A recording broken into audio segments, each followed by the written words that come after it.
Hello, everybody, and welcome to the Evolved Man Masterclass. Today, I am super excited to have a very special guest with me, Nora Dekeyser. Welcome, Nora. Thank you. I'm excited to be here. I'm excited to have you. So, Nora, you are a matchmaker at 3-Day Rule, and you help men and women with their relationship challenges and finding the one. So, looking forward to understanding what makes a good match work and what are the common things guys can do to evolve in the dating scene. Definitely. Cool. All right. So you probably weren't always a matchmaker. Tell us a little bit about your superhero origin story. Yeah, for sure. I think I've been a matchmaker, honestly, my entire life. I grew up in a very communicative family, focused on love and kind of respect for the relationship, especially respect for the relationship with yourself. So I doubled in psychology and business in undergrad and then went into recruiting. In financial recruiting for JP Morgan. So I was kind of matching my managing director, who he or she worked well with, and then realized, man, I really like to connect personalities. Right. And found 3-Day Rule, which was founded by just a woman named Talia Goldstein, who was naturally connecting people that she worked with. And we've grown across the country to 10 different cities, and really just focus on back to basic matchmaking. And my personal story is that I love to set people up, and I love in general. Nice. That's awesome. So just a question, what differentiates 3-Day Rule from other dating sites? Very good question. Most other dating sites out there are online dating. And what really differentiates 3-Day Rule is the fact that we are person to person. We meet you face to face. We get to know your energy, what you value, any barriers that you're going through that might be stopping you from finding the one, and do a little bit of coaching. And then beyond that, when we set you up with someone, we've met her in person. And so we've gotten to know her vibe and her energy. You know, it takes a lot of time to meet a person that you connect with. It's not random. You Right. have to pay attention to it. So what really makes us different is that we're not hiding behind a computer. We're not swiping right. We are meeting everyone in person the old school way. All right. I love it. I love it. Do you ever have people that are too far gone? You know, you're like, oh, your energy, just too bad. We can't help you out. Not at all. In all honesty, I think a lot of times people don't realize that they need to turn the mirror on themselves. So when I see something like that, I slowly talk about, well, I play devil's advocate, and I say, well, why do you think you're single? What do you think's going on? Because a lot of people can say, hey, I want someone who's smart, who likes her job, who works out. And then I say, okay, do you like your job? Do you work out? Do you eat healthy? And if they don't have those things, they quickly realize, oh, okay, I'm going to work on myself first so I can start attracting my ideal person. Right. Yeah.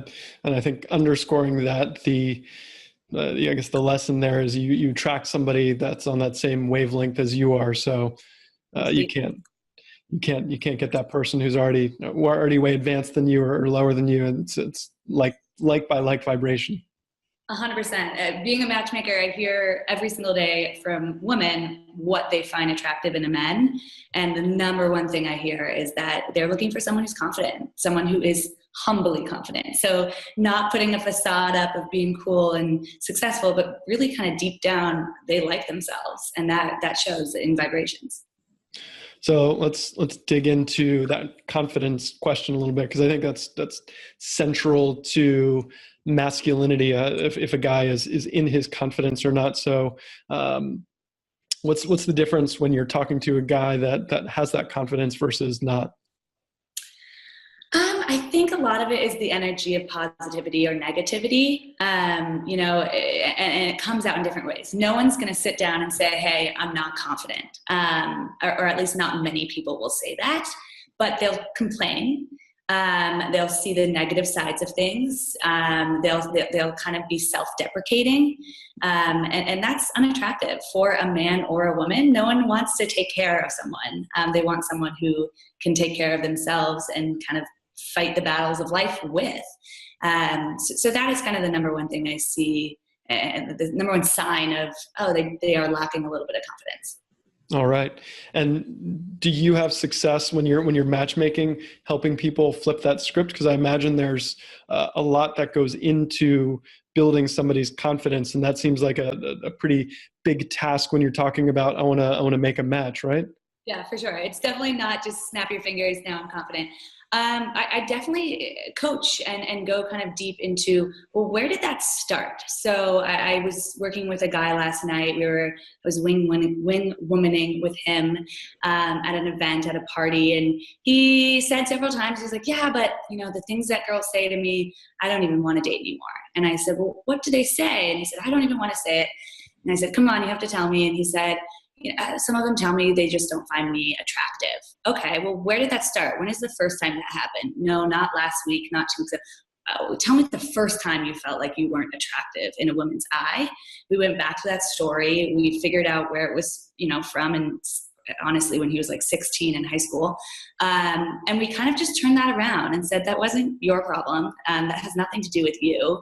That has to do with that girl. She sucked. Let's send some kind of just hate messages to her really quickly, and then close the door, get over it, and let's move on with it, and stop telling yourself that repetitive story and stop trying to fix that. Because a lot of people, if they lack that confidence in high school, they will continually, in every single relationship, kind of try to fix that issue and find someone who they might not think they may find someone who thinks, oh, they probably don't find me that attractive, but I'm going to make her attracted to me. And that's the wrong way to go about it. You don't want to continually fix a problem that you went through a long time ago. Right.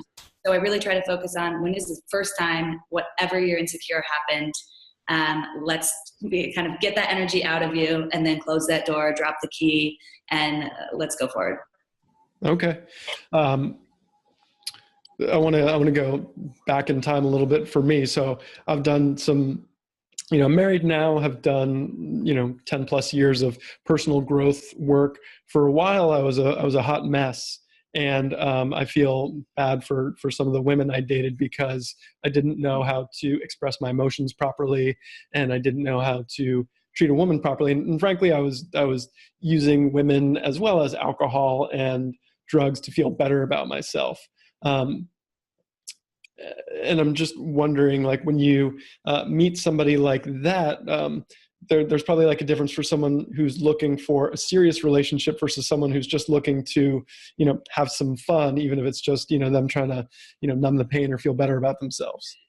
Right. For sure.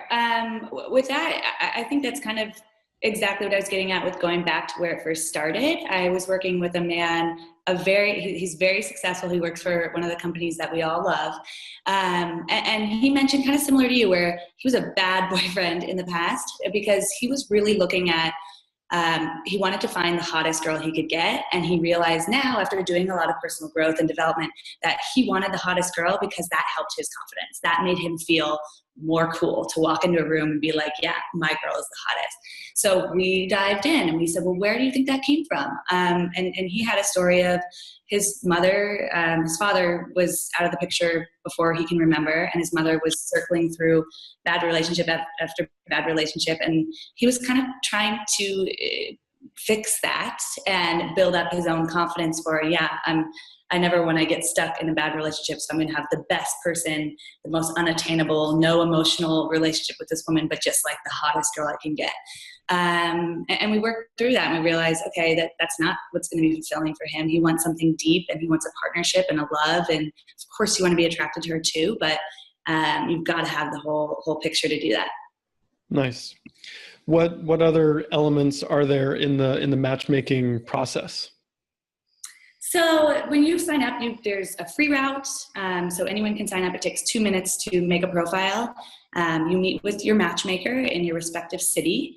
And then we talk for about an hour. And so we talk about, who are you? Where do you come from? What's your kind of life story? What do you do for work? What are you passionate about? And then the $1 million question, why do you think you're single? What do you think is going on? That could be, hey, I'm recently out of a serious relationship and I'm kind of healing. Or like you said, I don't know, like I've been going after the wrong thing. I don't know what I want.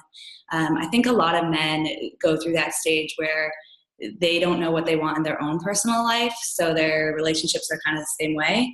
once you figure out who you are, work with Ben on kind of finding your true authentic self, that's when you can find your true authentic match, but you can't do it the other way around. Right.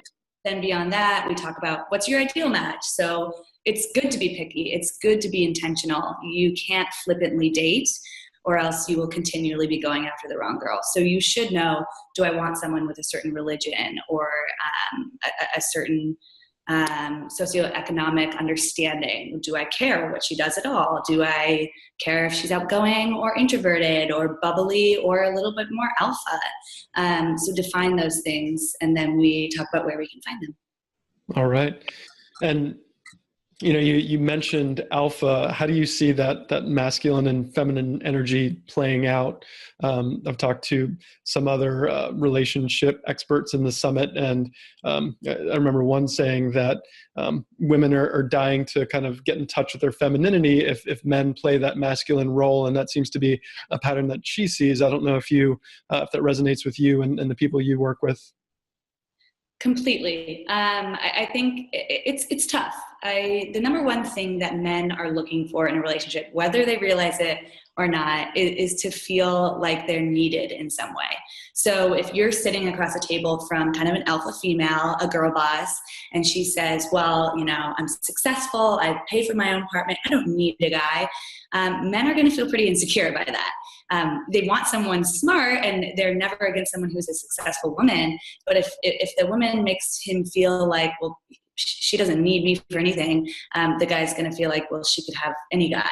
So I think it's a healthy balance to definitely tell your woman, hey, I want to take care of you. I want to feel needed in some way. I want to be manly and the masculine one, because naturally most men do want to feel a little bit more masculine, and most women do want to feel a little more feminine. And if she's not letting you do that, tell her and show her in certain ways. Ways that I give examples of is hailing the cab or getting the cab, walking on the side of the street that's closer to the cars. That kind of makes a woman feel protected. Texting her when she gets home, did you get home safe? That walking on the street, that was a new one for me later in life. I just didn't know. Women really love that. It sounds corny, but it's just that kind of little, he's got my back and he is protecting me. Yeah. And I mean, you mentioned something about communicating, but that sounds pretty hard to communicate exactly what you want with who you're dating. How do you coach people in terms of communicating intimacy? Because I know that's been a difficult challenge, being vulnerable and letting my significant other know exactly how I feel. Often I'm worried about how that's going to land, so I stay away from it. Yeah. No, that's completely. I think intimacy is one, if not the most important part of a relationship. And if you don't have that and you don't have communication towards that, it can be crippling, because life gets hard, life gets busy, you get tired after work, and sex becomes less and less and less once you're in a longer term relationship.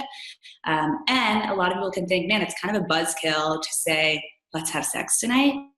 How do I show that but not say it? But, so I think it's okay to talk about it. I know that women appreciate when a guy says, you look sexy tonight. They really like those kind of affirmations. And as long as you're doing it in kind of a love, respectful way and not as a means to an end, I need this action because I need it now. I think it can happen, but I don't think it takes away the romance at all, especially in a long-term relationship, to say, let's spice things up. I have a lot of couples ask me after years of dating or marriage, how do we spice things up? And I think games are fun. Everyone loves games. So look up games. John Gottman has an app. He's kind of a relationship guru. Okay. For couples, we can kind of put it in the notes if we want to. And it's couples that can ask questions like, what's your couple's or what's your partner's favorite sex position, or what's your partner's XYZ? And it kind of gets you in the mood. As corny as that sounds, it's a lot of fun. Other games you can play, honestly, you can kind of meet up and pretend like you don't know each other for the night. You can definitely spice things up. And that is a communication way. You can't not say, hey, let's play this game. You have to say that first to spice it up. But I think that makes it a little bit more organic and less, hey, let's have sex. Let's put it on my calendar, 6:30. That's not going to be as fun. Right. And I can imagine if only one person knows about the game, that would be pretty weird. Right. Exactly. The communication there is needed, but I think it still can be sexy, even though it's a little bit more forward. Nice. Is there any other common things that you see in guys that they can level up or evolve? I mean, we talked about confidence. We talked about, intimacy and being able to express themselves. Is there anything else that we haven't covered in terms of where guys can do better? Yeah, for sure. One thing I hear from a lot of men is, man, I keep getting friend zoned. I don't know why. I hang out with all these girls, but none of them are attracted to me in a romantic way. They all think of me as a friend. Right. When I hear that is a huge alert of, you are not showing that masculine side, and you are not kind of showing her that you can protect her. Because the one thing, as I said, men need in a relationship is to feel needed in some way. The number one thing that women need in a relationship is to feel protected. Okay. So that's why they like that feeling of, oh, the man's standing on the side of the road where the cars are. That's kind of the masculine feminine flow. Right. So if you show her that you can be walked all over, and when she says, hey, be here in 2 minutes, and you're there, and anyone can, she can kind of boss you around to do whatever she wants, that's not going to make her feel protected. She's going to look at you as a friend. She's going to say, okay, I can have him at my beck and call. That's not someone I'm intrigued by or find sexy. That's a guy that's a best friend that will be here for me forever. Of course, a partner should be there for you forever too, but you've got to have a little bit of that play of, yeah, you're going to stick up for yourself, and you're going to be a man, and you're going to protect her. So you are not someone who can just be walked all over. All right. So if I'm hearing you, a man who can protect his own boundaries reflects that back to her, and if he doesn't have those, then is there any other kind of symptoms of that friend zone and other kind of ways out of it? Yeah, I was about to say kind of the spectrum on that. So the friend zone spectrum is, again, someone who is an open book. It will give you anything at any time, anywhere. And you kind of just feel like, there's no kind of appeal of curiosity, and that you kind of have to work to get to know him a little bit. The other spectrum is kind of the Stoic man, who is way too manly. Women find that type of man very attractive at first. Right. That's why you always saying, oh, why do women go for assholes? They don't actually want an asshole, but women also don't want a best friend. So they tend to go on that spectrum towards a man who's going to be a little bit more stoic and manly and kind of just like strong and protective. But once you get her, you can't continue to be stoic and unavailable. That will also end the relationship very, very quickly. A woman wants someone who will open up and be vulnerable and talk to her about his emotions and what he's thinking and what he wants. So it's really a hard spectrum to figure out, but being right in the middle of that is exactly what makes women go wild. So diving into that a little bit deeper. So it doesn't sound like there's necessarily games that are being played there, but it does sound like there is some, I don't know if it's withholding or I don't know if it's boundaries, but there is kind of a game there. And if you kind of seem like you're too available, then you're less attractive. And if you're less available, that can make you sound more attractive, but you want to be available enough. It sounds like I'm glad I'm not dating anymore. My rule of thumb is to show her, not tell her. So okay. I hear a lot of men say, I texted her right after the date. I texted her the next day. I texted her the next day. I told her this, and that's overwhelming. No girl wants too much. That, right? So that's a guy telling her. And even if you're on a first date and you're like, yes, I want a serious relationship, and this is my 5-year plan, and that's telling her. A girl doesn't want that. She wants to be shown that you're a good guy. So rather than texting her every minute after the first date, at the end of the first date, say, I had a lovely time. I have tickets to a comedy show this Saturday. Do you want to go? Okay, cool. You showed her you're interested in another date. That's it. Give it a day. Chill out. Don't show her that you can be with her 24/7. And then when you're on the date, rather than saying, this is my 5-year plan, this is what I want, this is what I do, show her that you are a serious person. Tell her about your family. Tell her about your nieces or nephews. Those type of showing is saying, yes, I care about family, but I'm not telling you that I want a family with you in the next 6 months. Okay. So just to speak back what you're saying, you don't talk about, exactly what it is that you want right out of the gate. But if you're like, oh, I'm looking for a serious relationship, is that fair game? Yeah. But again, I think you can show that. I think if you go on a first date and my rule of thumb is if you had a good time, ask her on the second date, have some type of fun little playful plan, and ask her out right then and there. That shows her you're looking for something serious, especially if you weren't intimate on the first date, which I usually don't recommend. But yes, it's good to be open and honest and say, yes, I'm normally someone who. What about making out on the first date? Is that okay? Yeah, totally good. You can definitely make out on a first date. And I never have any hardcore rules. If you have sex on a first date, it's not going to ruin things. I know lots of married couples who had sex on the first date. I have lots of successful matches that had sex on the first date. But that is also something to meander where you will have to be a little bit more communicative, because she might start feeling a little bit insecure and vulnerable. Okay. Yeah, I think it reminds me in terms of showing a date, that you care and that you're leading the way. When I was on my second date with my now wife, I knew that she was a big karaoke fan, so made sure that we ended up in a private karaoke room at the end of the night, and I think we were in there for 3 hours together, and it was pretty fun. Yeah, I love that. That's perfect. And that's showing her you're thinking about her. That's showing her a little bit that you're protecting her and like you're planning the date kind of. It's a lot better than a guy saying, hi, I had a really great time with you and I really see a future with you. That would kind of creep a girl out. Fair enough. Is there a difference that you see between the guys that are successful versus the guys who are not, in terms of maybe having done some type of work on themselves or not? For sure. I think a lot of men tend to lean towards the more masculine stoic personality. And that is someone who can do fine with girls, but they never feel fulfilled in the relationship. And they come to me after 6 months, a year, and they're like, this is great, everything's perfect, but I don't know what it is. I have a block. Like I'm not fulfilled. And that sentence right there is someone who kind of has figured out in career and life and all this, but just hasn't really turned the mirror on themselves and realized intentionally, who am I and what do I want and what do I value?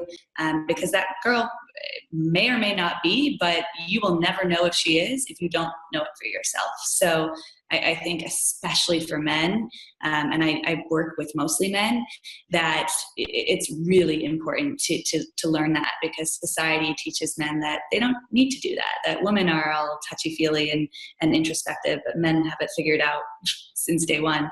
And that can be crippling, and that can cause a lot of really unhappy marriages. Right. Yeah. I mean, I resonate with that. I was talking with another expert about the man box, as it were. And, you build up walls to protect yourself, and you've got this egoic version of yourself in your head. And, you kind of fit into this box, and that's very much in the head space. But what that does is that wall kind of tends to cut you off from your heart and your intuition. And so a lot of men, including myself, of working on tapping into that intuition, so from that heart place, instead of trying to work it through in your mind whether this is right or not. And I think it's an important tool for men to be able to tap into, and that's one of the goals of this summit itself, is to help men understand the power of that. And I think it would help a lot in the dating as well.